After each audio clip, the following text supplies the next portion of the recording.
How to access new connectivity settings on Control Center.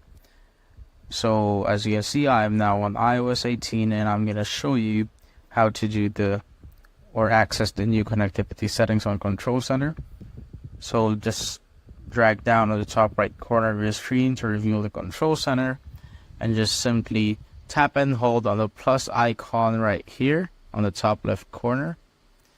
Then just scroll down to the empty or blank space right here, then tap on add control and just find the connectivity settings right here, which is here. Simply tap on that and drag on the edge where there's like a line right there on the bottom right corner of that edge, and just drag it all the way down right here.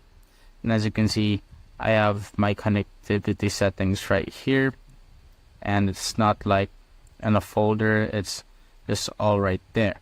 So just go back, and now as you can see, when I swipe down, it will reveal the connectivity settings.